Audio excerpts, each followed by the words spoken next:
Video ini adalah bagian kedua daripada topik integrity of heart, skillfulness of hand. Nah, kali ini kita akan membahas topiknya mengenai kecakapan tangannya. Bagaimana Daud, seorang yang hebat sekali, waktu menjadi gembala, dia menjadi gembala yang baik. Waktu menjadi tentara, memimpin pasukan, juga menjadi pemimpin yang baik. Ya, waktu menjadi raja di awal-awal, ya, memang banyak dosa yang dia perbuat. Tetapi dia mempunyai kecakapan tangan yang luar biasa. Ya, ini dari Mazmur 78 ayat 72. Ya, Daud adalah seorang yang berkenan di hatiku dan yang melakukan segala kehendakku. Nah, ini kita akan masuk ke, ini kita ulang sedikit dari yang lalu supaya kita ingat. Daud dengan Yahweh, Tuhan adalah kekuatan dan hikmatku. Dia sangat menghormati Tuhan. Tuhan bilang suruh tunggu, dia tunggu. Maka dia menunggu di Hebron 7 tahun sebelum menjadi raja di Yerusalem. Daud dengan ayahnya adalah contoh yang hebat dari teladan, ketaatan, dan hormat kepada orang tua. Dia tidak ada perbantahan dengan orang tua. Dia ikut apa yang disuruh oleh orang tua. Dipanggil dari padang rumput untuk menemui Samuel, dia datang. Disuruh pergi mencari, membawa makanan untuk kakak-kakaknya yang sedang berperang oleh bangsa Filistin, dia pergi. Daud dengan Saul, dia hormat kepada kekuasaan. Walaupun ada kesempatan dia membunuh Saul, tapi dia nggak mau. Karena dia lebih baik menanti waktu Tuhan. Ya, karena kalau Tuhan sudah janjikan, pasti dia akan dapat menjadi raja. Ya. Daud dengan Yonatan adalah suatu contoh persahabat yang kekal. Dia menanti di Hebron selama 7 tahun. Dia taat pada perintah Tuhan.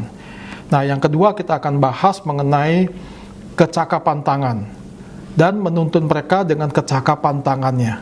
Seringkali orang jujur diperhadapkan dengan orang tidak jujur. Sebetulnya orang jujur itu harus pintar, karena seringkali orang jujur dianggap tidak pintar. Orang nggak jujur, orang yang jahat dianggap penuh muslihat, punya akal banyak. Seharusnya anak Tuhan, dia hati yang berserah pada Tuhan, tetapi punya kemampuan kecakapan tangan, di mana semua yang dilakukan adalah untuk kebaikan. Itu yang seharusnya kita punya. Jadi jangan diperhadapkan kalau jujur, biasanya tidak mampu. Kalau tidak jujur atau jahat, biasanya lihai sekali orang itu, bisa lompat sana, lompat sini. Bisa banyak cara lah untuk mendapatkan uang. Nah, Daud salah satu yang hebat, dia mampu mengintegrasikan antara iman dan kehidupan. Kita lihat masa persiapan sebagai raja. Ini susah sekali dia. Jadi jangan lihat dia Daud sebagai raja yang sukses, ya. Dia mesti latihan 10.000 jam. Karena keberhasilan hari ini biasanya ditentukan pelatihan panjang di masa lalu. Ya, saya waktu muda, saya tuh belajar accounting. Saya tuh sungguh susah sekali mengerti accounting sampai closing menjadi satu laporan keuangan mengertinya. Cara saya dulu nggak punya uang, saya pergi ke pasar Senen, ke toko buku bekas, saya cari buku tebal sekali untuk soal-soal accounting. Saya buat dari nomor 1 sampai yang terakhir. Saya walaupun soalnya cuma 1 kalimat, saya bikin semua. Dan saya latihan terus sampai mendapatkan pengertian yang komplit, komprehensif. Sampai hari ini kalau saya bangun tidur aja, ditanya, di jurnal ini gimana, ini ketentuannya gimana, saya langsung bisa jawab. Ya, karena saya latihan yang sampai dia internalization, sampai menyatu dengan diri kita, itu namanya internalization, menjadi tacit knowledge. Ya, nah setelah menjadi tacit knowledge, nanti saya ada bahan lagi mengenai tacit dan explicit. Tetapi kalau kita punya kemampuan yang lebih lagi, dari tacit knowledge kita bisa explain ke orang dengan mudah, supaya orang bisa mengerti. Itu latihannya panjang sekali, tidak mudah. Tapi kalau mau jadi ahli, harus melewati itu. Nah, Daud latihan di padang. Ya, keberhasilan Daud sebagai panglima perang dan sebagai raja, dia ditentukan pada saat dia mengembalakan kambing domba. Dia sangat bertanggung jawab. Beruang, singa datang, dia lawan. Dia nggak takut. Ya, Satu dombanya hilang, dia pergi, dia cari. Karena dia bertanggung jawab sekali.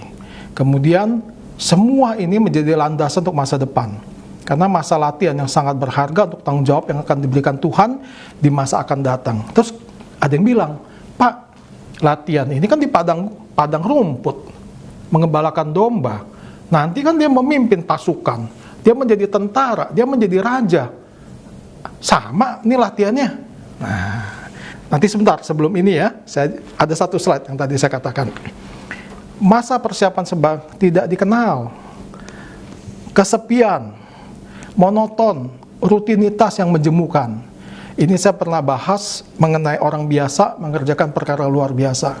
Pada waktu latihan itu betul-betul monoton, menjemukan. Tapi sebelum menyatu, internalization di dalam diri kita, yaitu harus lewatin ini. Kesendirian, kesepian, kalau belum waktunya jangan direbut, tadi saya katakan.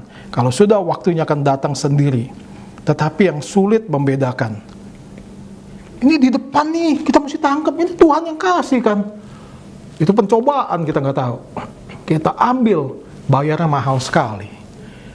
Nah, kalau kita betul-betul firman Tuhan melekat di dalam hidup kita, kebanyakan kita bisa nggak salah. Kita tahu nih kapan ambil, kapan tidak. Wah, itu keahlian yang luar biasa. Ya, memang yang sulit membedakannya. Nah, sukses sesaat membutuhkan pelatihan panjang yang melelahkan. Nah, ini dia transferable skill yang tadi. Kan kalau latihan di padang rumput, apa hubungannya nanti saya hebatnya sebagai raja memerintah atau sebagai tentara itu pakai tombak, lembing, dan sebagainya. Nah, di dalam dunia itu, dalam ilmu ini sebetulnya ada namanya transferable skill. Transferable skill adalah keahlian yang dapat digunakan di semua profesi, sepanjang dilatih dengan baik mendukung kesuksesan masa depan. Jadi pada waktu dia bertanggung jawab terhadap gembalanya, nah itu nanti akan dipakai tanggung jawab itu. Kemudian pada waktu dia berani melawan singa dan beruang, itu juga akan dipakai. Dia mengasihi domba dan gembalanya. Dia bersedia sabar menunggu di padang gurun kesepian. Semua itu latihan. Nah, seperti ini. Multitasking jangan salah ya. Satu saat bukan berarti kita bisa mengerjakan berbagai hal. Itu hanya komputer. Ya. Tetapi kalau multitasking itu adalah begini. Waktu saya selesai mengerjakan ini, hanya jeda sesaat kita bisa pindah lagi ke sini. Nanti kita lihat ini udah bisa dijalankan, kita bisa pindah lagi ke sini. Itu multitasking. Itu perlu latihan panjang sekali. Ya, bagaimana kita mengelola informasi? Nah, kemarin saya lagi dapat satu klien. Kita diberikan data-data chart of account, data kode produk, ya. Staff saya, konsultan saya, dia kejebak dengan data yang diberikan. Jadi dia mindsetnya dijatuh ke data yang diberikan. Saya bilang stop, kalau cara begitu nggak akan mendapatkan hasil yang baik. Sekarang kita perhadapkan prinsipnya apa? Dari prinsip itu cek COA dia benar nggak sesuai prinsip. Kenapa dia bikin begitu? Kenapa nggak begini? Apa maksudnya begini? Akhirnya perspektif dia menjadi terlihat. Nah, perspektif itu juga transferable skill. Ya, bisa dipakai di mana saja. Kemudian problem solving ini penting sekali karena hidup itu tidak selalu mulus dan bahkan banyak masalahnya. Jangan sampai kita menyelesaikan masalah, menciptakan masalah yang baru. Itu kebanyakan sih begitu. Ya, apalagi kita kurang pengalaman gitu. Dan zaman sekarang kita banyak kerja di teamwork. Kita banyak kerja di teamwork. Cara berkomunikasi. Setelah problem solving, decision making kita harus buat, kepemimpinan, creative and innovative thinking. Ini semua disebut transferable skill. Jadi pada waktu Anda dilatih, Anda bilang ini membosankan, wah ini nggak dapat apa-apa. Ya, sehingga kita nggak pernah belajar jadinya kan, cuma hanya mengeluh. Nah, kita lihat ini, berlandasan karakter dan sikap yang positif, kita bisa mengembangkan bakat dan talenta kita. Sehingga dalam bekerja kita memperoleh prestasi gitu. Prestasi dengan bekerja itu beda. Prestasi pasti menghasilkan sesuatu ya. Kalau bekerja hasilnya bisa nol juga iya. karena tidak tepat sasaran.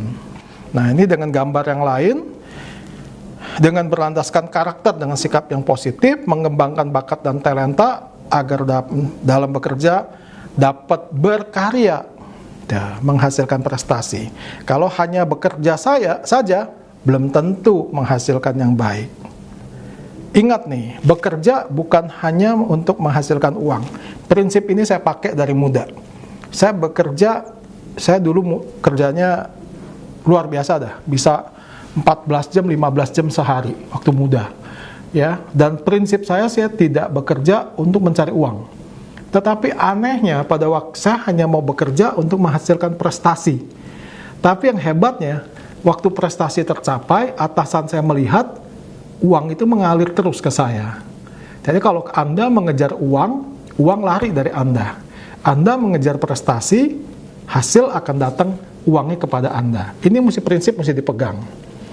Lebih dari itu, bekerja adalah mengembangkan, nah ini dia, bakat dan talenta yang Tuhan berikan untuk menjadi berkat bagi sesama.